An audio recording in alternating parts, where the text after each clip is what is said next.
되면 가정의 달로 5월 5일은 어린이날, 또 5월 8일은 어버이날로 지냅니다. 예전에는 5월 8일이 어머니 날이었는데 1973년서부터 이제 어버이날로 바뀌었습니다. 저는 그때 기억을 합니다. 어버이날로 바뀌었다는 거 하고. 옛날 생각하면 기억나는 게 몇 가지가 있는데, 학교 가니까 선생님이 이제 뒤에 게시판 정리를 하면서, 옛날에는 개가 아니라 게시판 그렇게 썼거든요. 근데 이제 문교부에서 게시판이 아니라 게시판, 이게 얘가 아니라 애로 바뀌었다는 걸 하면서 선생님이 이제 그걸 다뤘던 기억. 또 그때 이제 어머니 날이 어버이날로 이렇게 변화되면서 그런 이야기를 했던 기억이 납니다. 이 5월이 되면 특별히 자녀를 생각하고 어버이를 생각하는 것은 늘 중요하죠. 우리가 부모를 늘 생각하지만 그러나 이럴 때 한 번 더 깊이 기억한다는 것은 굉장히 중요한 것 같습니다. 이 어버이날, 어린이날을 통해서 우리가 가족의 중요성을 느끼게 되죠. 가족이 얼마나 중요한가 하는 것인데요. 어떤 사람이 가족이란 말에 이런 해석을 달았습니다. 이 가족이란 말이 영어로 family잖아요. family, F-A-M-I-L-I. 근데 family인데 이 말을 어떻게 해석을 했냐면, 이 F는 father, 그리고 A는 N, 그리고 M은 mother. 그러니까 father and mother, 그리고 I는 나는 할 때 I, 또 L은 love, 그리고 Y는 you, I love you. 그러니까 그 말이, family란 말이 father and mother, I love you. 아버지, 어머니 사랑합니다. 그 뜻이라고 이렇게, 원래 그 뜻은 아니지만 그 사람이 그렇게 해석을 달았습니다. Father and mother, I love you. 이 말이 참 좋은 것 같습니다. 아버지, 어머니 사랑합니다. 우리 한번 해볼까요? 자, 한번 따라 하시죠. Father and mother, I love you. 뭐 영어 시간 같기도 한데요. 자, 이 굉장히 중요한 말인 것 같습니다. 이 패밀리라는 말이 가족이 얼마나 중요한가 하는 말을 보여주고 있는데요. 오늘 본문에도 늘 우리가 매년 살피듯이 자녀들에게 부모는 어떤 분인가 하는 것들을 본문에 잘 보여주고 있죠. 22절을 보면 너희 낳은 아비에게 청종하고 그러죠. 너를 낳은 아비 그러죠. 낳은 것은 누가 낳았어요? 아비가 낳은 것이 아니라 어미가 낳았잖아요. 이렇게 어머니가 낳았잖아요. 근데 너를 낳은 아비 그렇습니다. 예, 아버지가 너를 낳았다. 그리고 뒤에 보면 너를 낳은 어미라고 말합니다. 그러니까 아버지, 어머니가 나를 낳았죠. 너를 낳은 아비에게 청정하고 내 늙은 어미를 경히 여기지 말지니라 하고 뒤에도 보면 쭉 나오죠. 그러니까 나를 낳게 하신 아버지와 어머니, 그 분은 어떤 분이냐. 22절을 다시 보면 늙은 어미를 경히 여기지 말지니라. 이렇게 늙은 어미 그러죠. 네, 늙은 어미라는 것은 나를 그동안 늘 키우셨다는 것이죠. 늘 키웠다는 거죠. 이렇게 키웠다는 겁니다. 그러니까 부모란 어떤 분이냐. 나를 낳고 키우신 부모입니다. 나를 낳고 키우신 분입니다. 이 두 가지 요건을 다 갖춘 것이 부모지만, 그러나 어떤 경우는 한 가지만 갖춘 경우도 있죠. 낳기만 하고 키우지는 못한 경우가 있습니다. 어떨 때는 불행한 일로 인해서 낳기만 하고 헤어져서 키우지를 못한 경우도 있지만, 그러나 그 자체가 뭐 자녀를 버린 케이스도 있으니까 불행한 것이긴 하지만, 또 어떤 경우는 전혀 그런 불행한 관계가 아니라 어쩔 수 없이 그렇게 되는 경우도 있잖아요. 그래서 안타까운 그런 경우도 있는데, 하여튼 나를 낳은 부모가 있다는 것은 분명하죠. 그러나 낳은 부모만 있는 것이 아니라 나를 키운 부모도 있죠. 마음으로 낳았다 그런 말을 하잖아요. 그러니까 나를 낳은 부모든 키운 부모든 어떤 부모든 간에 나를 존재하게 했던 그분들이야말로 정말 귀한 분이라고 할 수 있죠. 그래서 부모를 생각하는 것이 굉장히 중요합니다. 우리가 예배 시작하기 전에 나의 사랑하는 책, 그 책을 불렀는데요. 저는 그 찬송을 되게 좋아합니다. 나의 사랑하는 책, 나는 이렇게 나오잖아요. 주일학교 때 많이 불렀던 찬송이기도 하지만 그 찬송을 부를 때마다 늘 어머니 생각이 나요. 어머니 생각이 나요. 어머니가 나를 키워주고 이렇게 성경책을 읽어줬던 특별히 저 같은 경우는 그 어릴 때 어머니랑 헤어져서 사실은 어머니에 대한 그런 애정이 더 많아요. 나이가 지금 70 가까이 됐음에도 불구하고 가끔 그 어머니 생각이 납니다. 뭐 여러분도 마찬가지겠지만요. 근데 그 찬송을 부를 때마다 그 어머니가 읽어줬던 성경 그런 것이 기억나는데 우리가 이 부모님들을 생각한다는 것은 굉장히 중요하죠. 부모님에 대하여 성경은 자녀들이 어떠하기를 원하는가? 여기 보면 25절 이렇게 말씀하고 있죠. 내 부모를 즐겁게 하며 너를 낳은 어미를 기쁘게 하라. 이게 두 가지. 부모를 즐겁게 하며 너를 낳은 어미를 기쁘게 하라. 그러니까 즐겁게 하고 기쁘게 하라는 겁니다. 근데 기쁘게 하는 것이 무엇이냐? 25절을 다시 보면 너를 낳은 어미를 기쁘게 하라. 너를 낳은. 그러니까 너를 낳은 어미를 기쁘게 하란 말은 뭐예요? 너를 낳은 그 의미가 있도록, 그 너를 낳은 것은 후회하지 않도록 하라는 것이죠. 너를 낳은 것이 정말로 의미가 있고 가치가 있는 것. 낳고 물리적으로 낳기만 한 것이 아니라 너를 낳았는데 그 자녀가 아주 예쁘게 잘 자라면, 그리고 어떤 바른 자세와 바른 모양새로 잘 자라면 부모로서는 그것이 행복한 것이잖아요. 하지만 반대로 자녀가 잘 못 나가고 헛되게 나가고 그릇되게 나가면 부모가 낳은 것을 후회할 수밖에 없잖아요. 그렇게 후회하지 말고 부모가 너를 낳은 것을 기쁘게 여기라. 그러니까 자녀로서 부모에게 기쁘게 해주는 것은 뭐예요? 뭐 용돈을 드리고 하는 것도 뭐 큰 것이겠지만, 그러나 너를 낳은 것에 의미를 부여할 수 있는 것. 아, 내가 너를 낳았으니 참 행복하다. 낳은 그 자체만 행복한 것이 아니라 네가 낳아서 행하는 일, 살아가는 모양새를 보면 정말로 기쁘다. 이렇게 말하죠. 24절을 보면 의인의 아비는 크게 즐거울 것이요 지혜로운 자식을 낳은 자는 그로 말미암아 즐거울 것이니라. 여기 지혜로운 자식을 낳은 자는, 지혜로운 자식을 낳은 것. 그러니까 지혜로운 자식을 낳은 것이 정말로 아름답고 가치가 있는 거죠. 그러니까 지혜로운 모습을 자녀들이 보이는 거죠. 지혜롭다는 말과 또 지식이 있다는 말은 좀 차이가 있죠. 지식이 있으면 많은 사람들이죠. 공부도 많이 한 지식이 많은 사람. 그러니까 지식이 많다 그래서 꼭 지혜로운 건 아니죠. 지식은 많은데 지혜롭지 못한 사람 있죠. 말하는 것이나 행동하는 것이나 인간관계 속에서 알기는 많이 알아요. 뭐 가진 것도 많아요. 하지만 지혜롭지 못해요. 항상 불화를 일으키고 그 다음에 그 속에 어떤 남에 대한 배려가 없고 자기중심적이고 하는 사람들, 그런 관계를 이렇게 절실하게 유지하지 못하는 것은 지혜롭지 못한 것이잖아요. 그러니까 지식이 많은 사람이 꼭 지혜로운 건 아닙니다. 하지만 어떤 사람은 지식이 없음에도 불구하고 굉장히 지혜롭잖아요. 지혜로운 사람들은 항상 자기 중심으로 생각하지 않고 남을 배려하고 남을 먼저 생각하고, 그래서 그 공동체 안에서 그 공동체가 아름답게 살아가기를 위해서 자신의 역할이 무엇인가 하는 것을 생각하는 사람이죠. 그래서 이 지혜로운 사람들은 항상 아름다운 것인데, 그런 지혜로운 자녀를 낳은 부모로서는 가장 행복하고 즐거운 것이다. 이렇게 말할 수 있죠. 지금부터 굉장히 오래된 이야기입니다. 한 뭐 20년은 된 것 같은데, 20년 전, 뭐 대략 한 20년 전에 어떤 생명보험회사가 광고를 냈습니다. 광고를 냈는데 그 광고 문안이 아니라 내용을 보면 아버지가 어떤 것이고 어머니가 어떤 것이다 하는 것을 이렇게 광고를 했는데요. 그 광고 내용을 제가 좀 읽어드릴게요.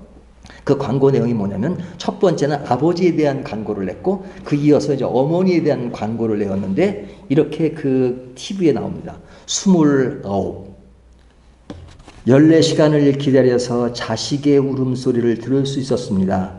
당신은 신을 믿지 않았지만 당신도 모르게 기도를 올렸습니다. 그러니까 이 아버지가 이제 29에 아이를 낳은 거죠. 믿는 사람은 아니었는데, 그런데도 그 자녀를 낳은 그 기쁨 때문에 기도를 했다. 이렇게 말합니다. 37. 자식이 초등학교에 들어가 우등상을 탔습니다. 당신은 액자를 만들어 가장 잘 보이는 곳에 걸어두었습니다. 아직도 당신의 방에는 누렇게 바른 액자가 걸려 있습니다. 이게 37대 이제 아버지가 했던 행동입니다. 44. 일요일 아침 모처럼 자식과 뒷산 약수터로 올라갔습니다. 이웃 사람들은 자식이 아버지를 닮았다며 인사를 건넸습니다. 당신은 괜히 기분이 좋았습니다. 그 다음에 48, 그러니까 아버지가 48이 됐을 때입니다. 자식이 대학 시험을 보러 갔습니다. 당신은 평소와 다름없이 출근했지만 하루 종일 일이 손에 잡히지 않았습니다. 그리고 신셋, 자식이 첫 월급을 타서 네일을 사왔습니다. 당신은 쓸데없이 돈을 쓴다고 나무랐지만 밤이 늦도록 그 네일을 입어보고 또 입어보았습니다. 그리고 61, 딸이 시집을 가는 날이었습니다. 딸은 도둑 같은 사위 얼굴을 쳐다보며 한박 웃음을 피웠습니다. 당신은 나이 들고서 처음으로 눈시울이 붉어졌습니다. 오직 하나 자식 잘되기만을 바라며 살아온 한평생. 하지만 이제는 희끗희끗한 머리로 남으신 당신, 우리는 당신을 아버지라 부릅니다. 이것이 광고 내용이에요. 우리는 당신을 아버지라 부릅니다. 그리고 나서 이제 광고가 또 이어지는데 어머니에 대한 이야기입니다. 21, 당신은 고개를 2개 넘어 얼굴도 본 적이 없는 김씨댁의 큰 아들에게 시집을 왔습니다. 26, 시집은 온 지 5년 만에 자식을 낳았습니다. 당신은 그제서야 시댁 어른들한테 며느리 대접을 받았습니다. 32, 자식이 밤늦게 급체를 앓았습니다. 당신은 자식을 얻고 읍내병원까지 20리길을 달렸습니다. 40, 그의 겨울은 유난히 추웠습니다. 당신은 자식이 학교에서 돌아올 무렵이면 자식의 외투를 입고 동구 밖으로 나갔습니다. 그리고 자식에게 당신의 체온으로 덮여진 외투를 입혀 주었습니다. 52, 자식이 결혼할 여자라고 집에 데리고 왔습니다. 당신은 분칠한 얼굴이 싫었지만 자식이 좋다니까 당신도 좋다고 하였습니다. 60, 한갑이라고 자신이 모처럼 돈을 보냈습니다. 당신은 그 돈으로 자식의 보약을 지었습니다. 65, 자식 내가 바쁘다며 명절에 고향에 못 내려온다고 했습니다. 당신은 동네 사람들에게 아들이 바빠서 아침 일찍 올라갔다며 당신 평생 처음으로 거짓말을 했습니다. 오직 하나 자식 잘되기만을 바라며 살아온 한평생. 하지만 이제는 깊게 주름진 얼굴로 남으신 당신, 우리는 당신을 어머니라고 부릅니다. 예, 좀 길긴 했지만 이것이 그때 나온 광고 내용이었습니다. 이 광고 내용이 어머니와 그 아버지, 우리 세대의 그 부모님들이 그런 어떤 삶을 살았는가, 그런 사람들이 진짜 오직 자녀만을 바라보고 살았던 그것들을 광고 내용으로 해서 이 광고가 나갔을 때 사람들이 굉장히 많이 울고 감동을 받았다고 합니다. 근데 그런 감동은 뭐 동서공을 막론하고 뭐 동양이든 서양이든 그런 자식의 사랑들, 그 사랑은 무엇이겠습니까? 그 사랑은 자녀를 사랑하는 그 부모의 마음, 그 마음은 자식이 오직 잘되기만을 바라는 그 마음이 아니겠습니까? 오늘 본문 잠언에도 그런 말씀을 그대로 하고 있습니다. 그러면 지혜로운 자식은 어떤 자녀인가? 22절 보면요, 너를 낳은 아비에게 청종하고 내 늙은 어미를 경히 여기지 말지니라. 여기 보면 아비에게 청종하라 하는 것은 그 아버지를 통해서 인생의 경륜과 사랑을 배우라는 것이죠. 이게 자식들이 많이 배웠다고 해서 또 아버지가 어머니가 좀 못 배웠다 그래서 그냥 무시하는 자녀들은 지혜로운 자녀가 아니죠. 비록 배우지는 못했지만 그러나 그 속에서 인생의 경륜과 또 인생의 나이 들면서 겪을 수 있는 것들을 이렇게 직시한다면 그것이 아름다운 것인데, 그것은 자녀가 지금 어떤 위치에 있든 간에 성경은 우리에게 분명히 말합니다. 아비에게 청종하라. 그리고 22절 다시 보면 늙은 어미를 경히 여기지 말라. 늙고 배우지 못했다고 무시하지 말라 하는 것이죠. 우리가 자녀들은 보잖아요. 저희들이 보잖아요. 우리 부모들이 그렇게 당당하고 그렇게 강하고, 그런데 이제 우리 자녀들이 나이가 먹고 그리고 이제 부모님들이 연세가 많아지면 그 약해진 부모의 모습을 보잖아요. 그러니까 어릴 때는 그렇게 강했던 부모님들이 어느 시점부터는 부모들이 그렇게 약해 보이고 낮아 보이고 작아 보이고 그럴 때가 있잖아요. 그럴 때일수록 마음을 헤아리는 것이 굉장히 중요하다는 생각이 듭니다. 뭐 너무너무 뭐 저보다도 인생에 더 선배분들이 많으시니까 더 잘 아시죠. 근데 이런 마음은 누구에게나 마찬가지입니다. 저희 장인 되신 분이 옛날에 저희 집에 잠깐 계시면서 노인대학에 이렇게 다니신 적이 있었는데 그 노인대학에서 이제 다 그분들이 부모님 세대가 다 돌아가신 분들이잖아요. 근데 그 노인대학에서 숙제가 뭐냐면 그 부모님께 드리는 편지, 부모님께 드린 편지를 써오라는 거예요. 그러면 그 할머니, 할아버지들이 그 부모님께 쓰는 편지를 써왔대요. 그러니까 살아 계실 때 부모님을 생각하면서 쓴 편지를 보면 굉장히 감동이 많았다는 겁니다. 그러니까 비록 돌아가셨지만 그러나 나 어릴 때부터 계속 나를 보살피고 그리고 키웠던 그 부모 돌아가실 때쯤이면 굉장히 몸도 약하고 또 모든 것이 뒤떨어지고 나약하고 약해진 모습이지만 그러나 그 약해진 모습이라고 해서 부모가 아닌 것은 아니죠.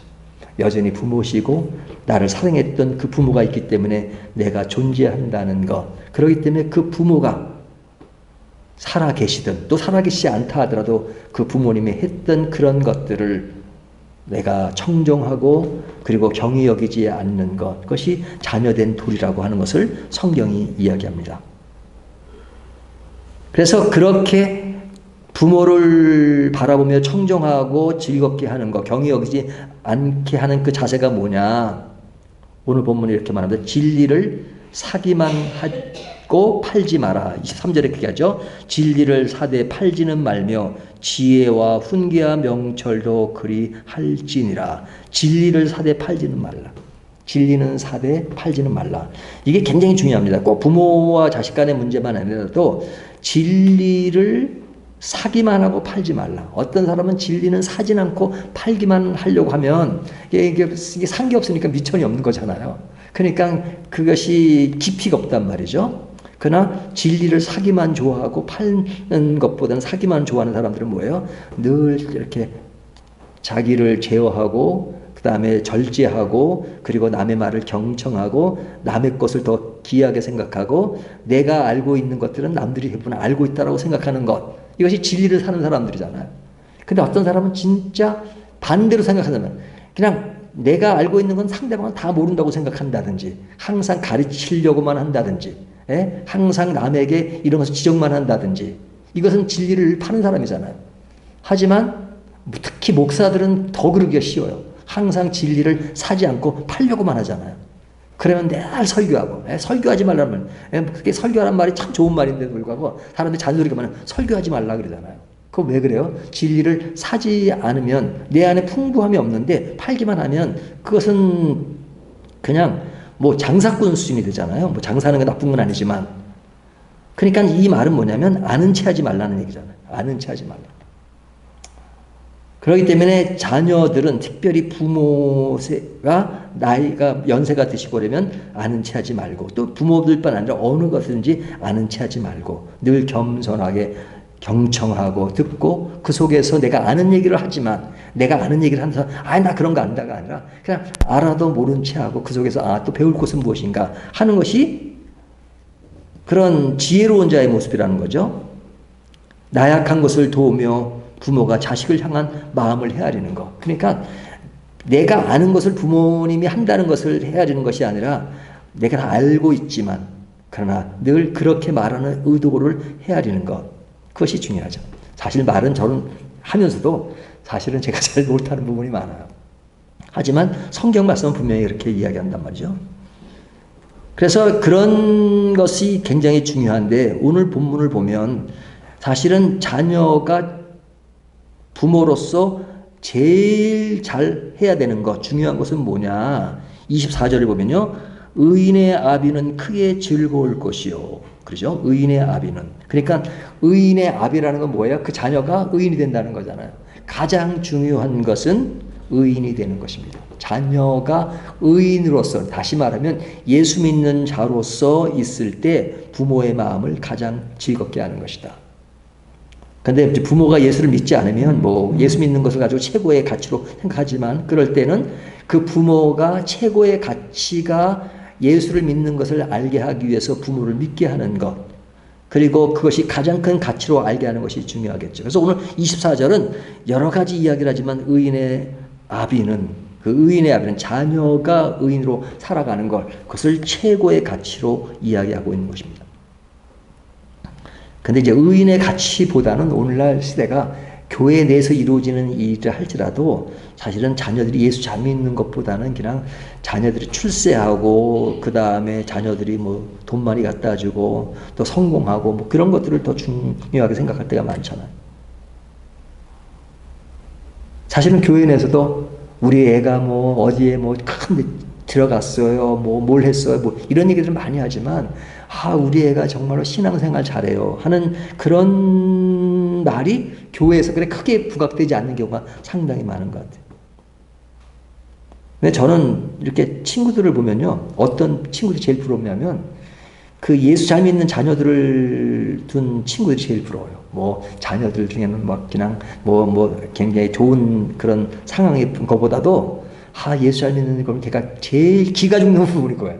그럴 때는 기가 팍 죽어. 예? 그러니까 걔가 참 신앙생활 잘하는 그런 걔가 기가 팍 죽어. 근데 뭐 다른 건 부럽지가 않아요. 뭘 한다 해도 별로 부럽지 않은데 예수 잘 믿는 것은 굉장히 부러워요. 왜? 우리 인생의 최고의 가치가 바로 의인이 되는 것입니다.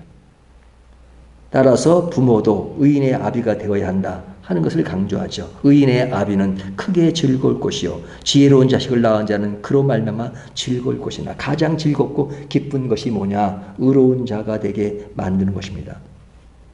근데 이런 마음은 우리들의 부모의 마음이기도 하지만 또 누구의 마음이기도 합니까?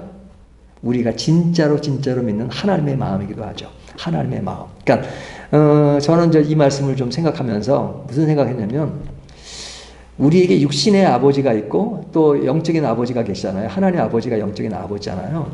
근데 이런 부모님이 살아계실 때는 영적인 아버지도 계시고 육적인 아버지도 계신데 대부분의 분들이 이제 육적인 부모님이 안 계시잖아요. 그러니까 안 계시니까 이제 이렇게 추억으로만 생각할 수밖에 없잖아요. 예, 살아계실 때 어떤 나이에 했던 것들 추억으로만 생각할 수 있는데 근데 이제 하나님은 여전히 살아계시잖아요. 그러니까 이제 그 육신의 부모에 대해서 생각했던 거 생각은 하지만 뭐 이렇게 물리적으로 이렇게 같이 만나고 그런 관계는 조금 줄어졌잖아요. 그런 관계를 좀 더 많이 물론 하나님 안에서 인간의 부모가 있는 것이지만 그러나 진짜 육신의 부모를 생각하듯이 정말로 하나님을 아버지로 다시 한번 생각하고 아버지, 지금도 살아계시는 그 아버지를 생각한다는 것이 얼마나 중요할까 하는 생각이 듭니다. 나이가 더 들수록 정말로 제가 막 이렇게 마음에 결심하고 있는 것은 나이가 들면 들수록 더 하나님을 잘 믿어야 되겠다. 더 하나님을 아버지로 실감해야 되겠다. 제가 제일 고민은 뭐냐면 이론적으로는 얼마든지 얘기할 수 있잖아요. 이론적으로 하나님이 누구시고 하지만 신앙의 가장 깊은 것은 옛날에는 사실은 필링에 대해서 별로 그렇게 중요하게 생각하냐고 내가 우리가 구원을 설명할 때도 감정에 의존하지 마십시오. 뭐 그런 얘기지만 사실은 지금은 감정이라는 것이 엄청나게 중요하다는 게 느껴져요. 그러니까 내가 예수를 믿는데 하나님은 아버지시다. 하나님은 구주시다. 이런 것들이 내 피부적으로 이렇게 안 느껴지면요. 그냥 이론적으로만 알고 이론적으로 알면 생명력이 없잖아요. 근데 하나님을 예수 믿는 것 이것이 그냥 이론적으로 아는 것 제가 20대 때 신학을 해가 지금까지 왔으니까 뭐 성경을 얼마나 읽었겠어요. 그냥 늘 읽은 것이 내 지식이 나를 지배한다 무슨 의미가 있어요. 그 속에 살아계신 아버지가 내 삶을 지배하는 것. 그래서 더 감성적이 돼야 한다는 생각을 많이 해요. 그래서 큐티할 때마다 늘 드는 것은 사실은 설교 준비할 때도 보면은 이렇게 무엇을 말할까가 힘들진 않아요, 저는. 근데 이거를 어떻게 말할까가 늘 그것이 고민이에요. 그래서 책상 앞에 있는 것보다 이렇게 생각을 많이 해요. 본문 가지고. 근데 그때마다 이것을 피부적으로 느끼는 것이 중요하다. 피부적으로. Feeling is very important. 이게 그러니까 필링이라는 건 억지로 만드는 거 아니고 분위기를 만든다는 게 아니라 정말로 하나님이 살아계신가? 내가 믿는 예수님이 살아계신가? 내가 죽으면 천국에 가는가 하는 그런 것들을 그냥 피상적으로 이론적으로 아는 것이 아니라 정말로 내 영혼 깊은 곳에 느껴야지만 내가 죽는 그날까지도 하나님과의 관계를 유지하면서 신앙생활을 제대로 할 수 있겠구나. 그래서 그런 것들을 더 이렇게 느끼고 키우려고 애를 많이 써요. 물론 부족할 때는 뭐 하나님을 잊기도 하고 막 그러잖아요. 하지만 내 삶의 가장 중심점이 무엇인가? 내가 이제 주변에 놓여진 환경, 그런 상황 속에 거기에 의존하는가? 진짜 하나님을 의존하는가? 그래서 이 은이 된다는 거, 예수를 믿는다는 것은 사실은 그렇게 믿어, 뭐 그냥 교회 다니고 등록하고 그 정도로 끝나는 것이 아니잖아요. 하나님이 내 삶의 주인이 되시고 주체가 되시고 실제로 지배하시고 인도하시는 것을 느끼는 것이잖아요. 근데 그런 마음을 제일 원하신 분이 누구예요? 살아계신 하나님이 우리들에게 신앙으로 말씀으로 늘 이야기하시는 것이 바로 그거 아니겠어요? 너희는 나의 자녀가 되라. 구약 성경에 보면 하나님이 계속해서 이스라엘 백성들에게 나 외에 다른 신을 섬기지 마라. 내가 제일 싫어하는 것이 우상 숭배하는 것이다. 이렇게 말씀하시는 것이 뭐예요? 하나님의 사랑을 우리에게 보이는 거잖아요. 하나님이 우리를 사랑하시는 것처럼 우리도 하나님을 사랑한다는 것이 무엇일까? 하나님의 관심은 의인의 부모가 되고 의인의 자녀가 되는 것입니다. 그 의인을 이루는 핵심은 뭐냐면 하나님의 지혜인 것이죠. 하나님의 지혜. 그래서 이 잠언이 쓰여진 것이 뭐예요? 하나님의 지혜를 가져라 이거죠. 잠언. 잠언을 이게 우리에게 주신 그 성경 말씀의 의도가 뭐예요? 하나님이 주시는 지혜를 매일의 삶 속에 지니고 살라 하는 것이 잠언이 주는 의미잖아요. 그러니까 어버이날, 어머니날 최고의 효도는 뭐냐? 예수를 잘 믿는 것. 물론 예수를 잘 믿으면서도 행동이 엉망이거나 부모에게 효도하지 않고 그냥 뭐 그건 문제겠죠. 그냥 제대로 믿는 게 아니죠. 그러니까 진짜 효도는 신앙생활을 잘못 신앙적인 가치관 위에서 신앙적인 토대 위에서 말씀 위에서 늘 사람을 대하고 또 주변 환경을 대하고 내 삶의 어떤 흐름을 딱 감지하고 그 속에서 인생의 아름다움을 쌓아가는 것. 이것이 아름다운 부모, 아름다운 자녀의 모습이다 라는 생각이 듭니다. 우리가 이렇게 지나가다 보면 어린아이들이 지나가잖아요. 그 어린아이들을 보면 이제 참 귀엽고 그러잖아요. 그런 아이들이 많은데 그런 아이들을 좀 더 가깝게 대할 수 있는 그런 기회가 많지 않아서 어떨 때 참 안타까울 때가 많은데요. 그러나 우리가 늘 말씀으로 그런 상황이 아직 오진 않았지만 그러나 늘 말씀으로 그런 먼저 살아가는 부모들이 어떠한 자세를 갖는 것이 중요한가 하는 것. 또 하나님이 우리에게 제일 원하시는 것이 무엇인가? 하나님을 즐겁게 하고 하나님을 기쁘게 하는 것이다. 그것이 자녀의 행복이기도 하고 하나님의 기쁨이기도 하다 하는 것을 오늘 잠언 23장이 말씀해 주고 있습니다. 우리가 매년 같은 말씀을 보지만 이 말씀 속에서 오늘도 이 말씀을 다시 한번 의미 있게 살펴보면서 나는 하나님을 기쁘게 하고 즐겁게 하는 것인가? 하나님을 즐겁게 하고 기쁘게 하는 것은 내가 하나님의 자녀로서 살아가는 것인데 그 자녀는 그냥 자녀라는 도장 하나 찍은 것이 전부가 아니라 실제로 자녀로서의 어떤 감정, 감성 이런 것을 느끼며 살고 있는가? 하나님은 진짜 나의 아버지시고 그래서 그 아버지신 그 아버지를 바라보면서 내 과거에 육신의 부모님도 돌아가셨지만 다시 한번 생각하고 또 살아계신 분들은 또 살아계신 부모에게 그냥 어떤 단순히 감정으로 뿐만 아니라 또 모든 삶에 하나님이 나의 기반으로 한 것에 부모님을 생각하는 것이 얼마나 중요한가 하는 것들을 다시 한번 생각하시면서 오늘 어린이날, 어버이날 우리의 부모님과 또 어린 아이들을 다시 한번 생각하는 저와 여러분이 되시기를 주님의 이름으로 축원합니다.